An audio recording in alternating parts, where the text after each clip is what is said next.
السلام علیکم ناظرین، میں ہوں محمد شاداب ندوی اور آپ دیکھ رہے ہیں شاداب Nadwi YouTube channel.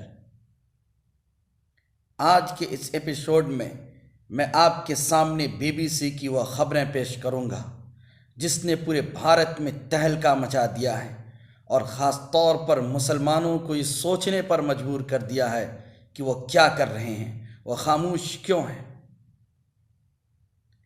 BBC Urdu.com Delhi 22 دسمبر 2018 کو یہ خبر چھپی کہ گزشتہ دنوں معروف اداکار نصیر الدین شاہ نے ملک میں بڑھتی مذہبی منافرت پر تشویش ظاہر کی اور کہا کہ یہ زہر پورے ملک میں پھیل چکا ہے اور اس کے جلد قابو میں آنے کے امکانات نظر نہیں آ رہے ہیں۔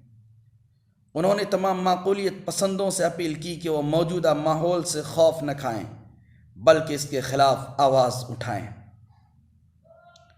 مہاتما گاندھی کے پڑپوتے راج موہن گاندھی نے انڈین ایکسپریس کے صحافی سے گفتگو کرتے ہوئے کہا کہ یہ انتہائی افسوس کا مقام ہے کہ مسلمانوں کی ایک بڑی تعداد اب یہ سوچنے لگی ہے کہ اسے خاموش رہنا ہے۔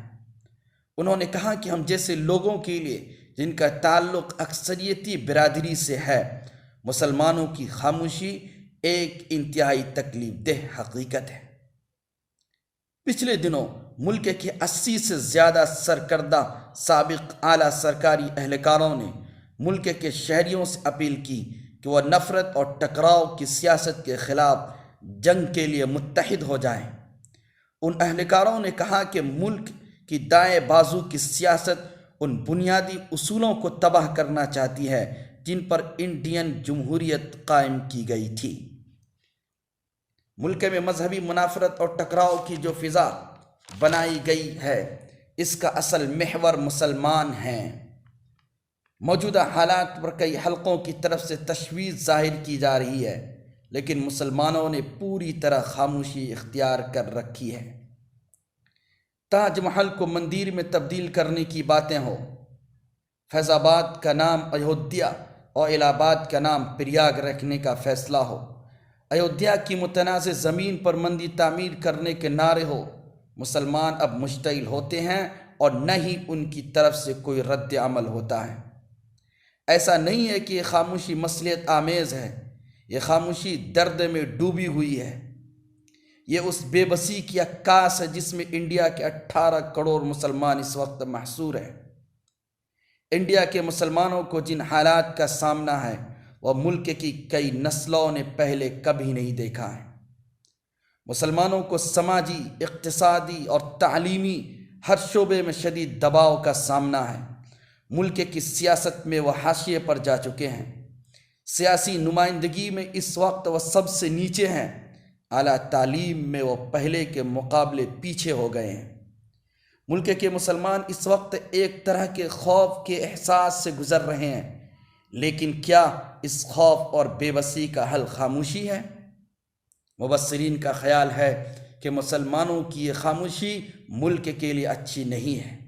ان کا کہنا ہے کہ یہ بے بسی صرف مسلمانوں تک محدود نہیں ہے، معاشرے کی کئی دوسرے طبقے بھی مشکلوں سے گزر رہے ہیں۔ لیکن حالات کا سامنا کرنے کے بجائے پیچھے ہٹنا اور آواز اٹھانے کے بجائے خاموش ہو جانا انڈین جمہوریت کے لیے کافی نقصان دہ ثابت ہوگا۔ کوئی بھی نظریہ، سیاست اور حکومت جو ملک کے تمام شہریوں کو برابری نظر سے نہ دیکھتی ہو، وہ کسی بھی حالت میں قابل قبول نہیں ہو سکتی۔ منافرت اور تفریق پر مبنی نظام کسی ایک برادری کو نہیں، اجتماعی طور پر پورے ملک کو نقصان پہنچائے گا۔ ناظرین، آپ نے سنا ہے کہ BBC کی یہ نیوز اور یہ خبریں کتنی تہلکہ خیز اور افسوسناک ہیں۔ ہم مسلمانوں کو سوچنے پر یہ خبریں مجبور کرتی ہے کہ آخر ہم کیا کر رہے ہیں۔ واقعی میں ہماری یہ بے بسی ہے کہ آج بھی ہم اپنے گھروں میں خاموش بیٹھے ہیں۔ ہم یہ سوچ رہے ہیں کہ یہ معاملہ ہم پر نہیں ہوا، یہ دباؤ، یہ ظلم ہم پر نہیں ہو رہا ہے بلکہ جن پر ہو رہا ہے وہ سمجھیں گے۔ مگر یاد رکھیے، آج دوسرے پر ہو رہا ہے، کل آپ کی بھی باری آئے گی، پھر تیسرے بھی یہی کہیں گے کہ ان پر ہو رہا ہے۔ اس لیے وہ وقت آنے سے پہلے آپ بیدار ہو جائیے اور ایک اور متحد ہو جائیے اور ایک صف میں کھڑے ہو جائیے۔ علامہ اقبال نے کہا تھا کہ نہ سمجھو گے تو مٹ جاؤ گے، اے ہندوستان والو تمہاری داستاں تک بھی نہ ہوگی داستانوں میں، اور ایک ہو جائیں تو بن سکتے ہیں خورشید مبیں، ورنہ ان بکھرے ہوئے تاروں سے کیا بات بنے۔ اس لیے آپ جاگیے اور اٹھیے اور اپنی آواز کو اٹھائیے اور اپنی حق آواز کو بلند کیجیے۔